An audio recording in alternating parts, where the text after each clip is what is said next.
Sa mga nagdadalawang isip po na bumili nitong Honda Click 125, panoorin nyo po itong video na to para makadecide na po kayo mga idol.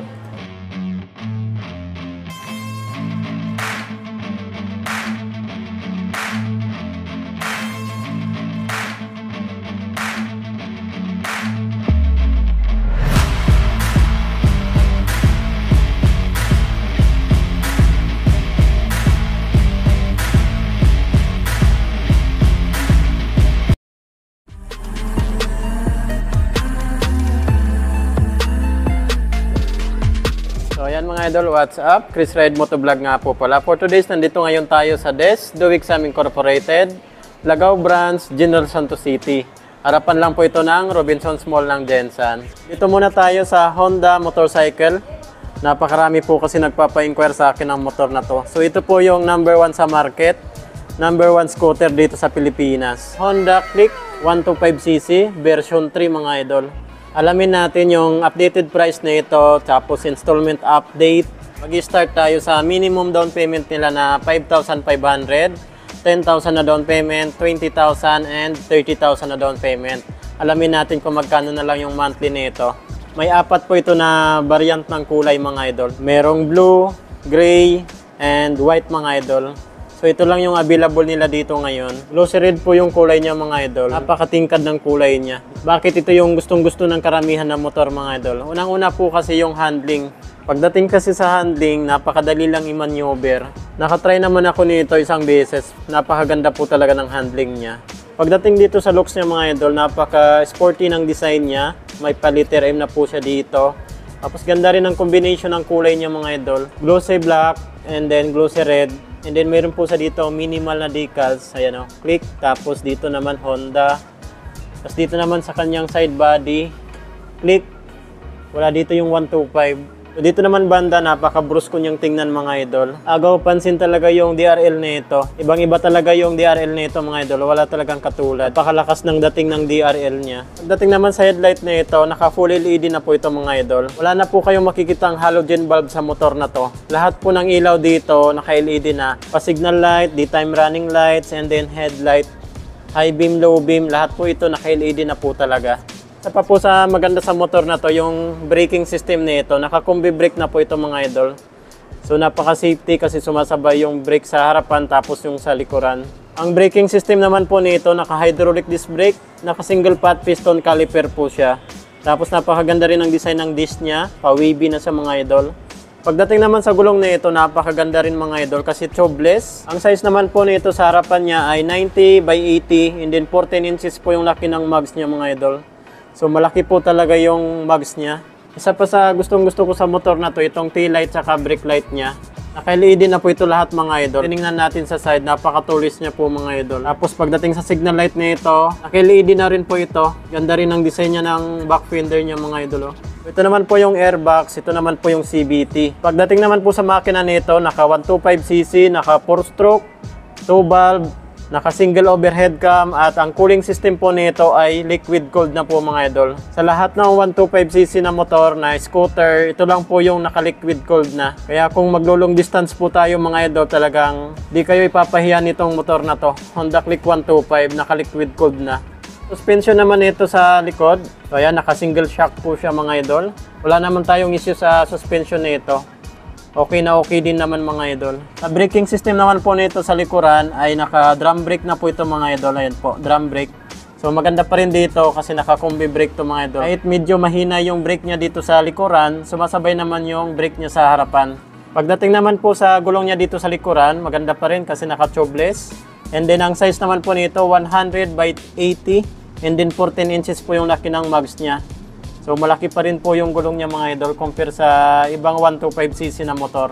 Pagdating naman po sa handlebar niya dito po sa left side makikita natin dito high beam, low beam, horn, tapos turn signal light. Meron po sa ditong park assist para kung nakapark po tayo, naka-vertical, hindi po atras basta-basta yung motor natin. Dito naman po sa right side, electric start lang po yung naiwan dito. Tingnan naman natin kung meron po sang kickstart assist. So ayan, wala po sang kickstart mga idol. So parehas po sa Mio Gravis, wala po sang kickstart. So electric start lang po yung nandito. Sa instrument panel gauge naman nito, 125cc pero naka fully digital na po yung instrument panel gauge niya. Napaka-detalyado na rin po nito mga idol. Ito naman po yung select, ito naman po yung set. Ito naman po yung ignition niya mga idol. Ayan, tapos ito naman po yung bukasan natin ng upuan. Lalagay natin sa seat, then pindutin natin to. So ito, bubukas na po yan mga idol. Pang napakaganda sa motor na to, meron po siyang charging port. Ayan po. Yan, USB type na po ito mga idol. Ayan, no? Medyo may kalakihan din at malalim yung ano niya dito, yung bulsa-bulsa. So dito nyo na lang ilalagay yung cellphone nyo habang nagcha-charge. Kahit umuulan, pwedeng-pwede. Hindi po talaga yan mapapasukan ng tubig mga idol. Kasi meron siyang rubber doon sa gilid niya. So meron din po sa ditong hook. Lagayan natin ng mga eco bag, mga cellophane, mga pinamili natin sa palengke, isda, gulay. At ito naman po yung pinaka-importante, gulay board. So ito, napaka-useful nito para sa akin kasi kung i-give ko yun ng tubig, maghahatid tayo sa mga estudyante, malalagyan natin siya ng bag. So maganda pa dyan, hindi mababasa yung paa nyo kapag medyo maulan. Mas practical para sa akin. So ito naman po yung upuan niya mga idol, napakalambot tapos ganda rin ang cover niya. Medyo magaspang din. Pagdating naman po sa under seat compartment nito, buksan natin. Pindutin lang natin tong seat. Yan, bubukas na po yan. Yun. Ito po yung under seat compartment niya mga idol. May kalakihan din po. Half face helmet, kasyang-kasya dito. So ito po yung battery. Ito naman po yung side mirror. Ayan po. Napakalinis niya rin tingnan dito. Yan. Tapos ito naman po yung fuel tank natin. Grab bar natin. Pwede natin yan palitan para malagyan natin ng top box. Dumako naman po tayo sa price saka installment update nila dito. Dito pa rin tayo nag-inquire sa DES, The Wixam Incorporated. So ayan po mga idol, DES. Dito pa rin tayo nag-inquire mga idol. So ang spot cash po nila dito ay 82,000 mga idol. 82,000 po yung spot cash nila dito. Mayroon pa po yan discount. Pag cash payment, less po sila ng 500 pesos. So 81,500 pesos na lang to kapag cash payment po mga idol. So ito naman po yung minimum down payment nila mga idol. Down payment 5,500. Ayan po yung 3 months niya, 26,367. 6 months, 14,657. 12 months, 8,115. Sa 18 months, 5,935. Sa 24 months, 2 years, 4,845. 30 months, 4,190. 36 months, 3 years, 3,754. So rebates pa po yan ng 200 pesos. Nagpa-compute din pala tayo sa 10,000 na down payment, 20,000 and 30,000 na down payment kung magkano na lang yung monthly nito. Labas natin yung kodigo natin. Galing po ito sa kanila. Nagpa-compute kasi ko para mayroon na po kayong idea kung kukuha na po kayo ng motor. If ever naman na 10,000 yung down payment natin, sa 12 months, 7,662. Sa 2 years, 4,578. Sa 3 years, 3,551. Rebates pa po yan ng 200 pesos. So dito naman tayo sa 20,000 na down payment. Ayan po mga idol, 20,000. Ito po yon. So sa 12 months, 1 year, 6,653. Sa 24 months, 3,987. 3 years naman po nito, 3,098 pesos. Ayan po mga idol. 3,098 pesos kung 20,000 po yung down payment natin. Sa 30,000 na down payment, ito na po yun mga idol, 30,000 na down payment. Sa 12 months po na installment nila dito ay 5,664, ayan po. And then sa 24 months, 2 years, 3,395. Sa 3 years, 36 months ay 2,645 mga idol. So, rebates pa po yan ng 200 pesos. Sa mga freebies naman po nito mga idol, meron po silang free helmet, jersey, TPL insurance, 3 years LTO registration para po sa mga bagong kuha natin ng motor. Dagdag ko pa pala mga idol, free full tank gasoline po pala ito. Pag nakabill po kayo ngayon mga idol ng Honda Click 125. So, sa 125cc, fuel injection, napakatipid po nito sa gas mga idol. Pangalawa po dyan, yung handling. Talagang napakadali lang i-maneuver, napaka-comfortable, okay na okay po talaga. Sa mga special features naman nito, yung headlight nito, lahat ng ilaw nito mga idol, naka-LED na po lahat.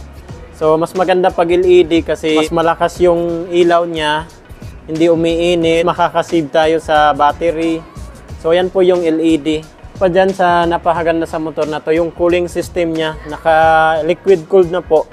Sa lahat ng 125cc na scooter, ito pa lang po yung naka-liquid cooled mga idol. Pag sinabi natin liquid cooled, pinalagyan po yan ng coolant, may radiator po yan. Mas tumatagal po ito sa mga long distance travel. Di po kayo mangangamba na baka mag-overheat yung makina nyo. Pagdating naman sa gulong nito, parehas po ito naka-tubeless. So kahit matusok yan ng pako, ng mga anumang matutulis dyan. Hindi yan basta-basta mapaplat mga idol. Isa pa sa napakaganda dito, yung braking system niya kasi naka-combi brake po. Kahit hindi ito naka-ABS, basta naka-combi brake, napaka-smooth po ng braking system nito mga idol. Sumasabay po yung sa harapan at sa likod pag nagbe-brake po tayo. Naman sa design, napaka-sporty ng design niya. Yung kulay niya napaka-elegant. Meron na po itong charging port dito. Yan o. Napaka-practical basta may legroom. Meron po sang lagayan dito ng barya-barya. Malaki na rin po yung underseat compartment nito mga. Fully digital na po itong instrument panel gauge niya. So hindi na po siya naka-analog. So napakaganda talaga. So disclaimer lang po mga idol, hindi po tayo empleyado dito. Ito po ay for content lang po sa ating channel. So sa mga gusto nyo pang ipa-inquire sa akin ng motor, comment nyo na lang po sa comment section ng ating video. Honda Click 125 mga idol, talagang tested and proven na sa lahat. Dito lang po muna ating video ngayon. Chris Ride Motovlog. Ride safe po tayo palagi and God bless you all. Thank you!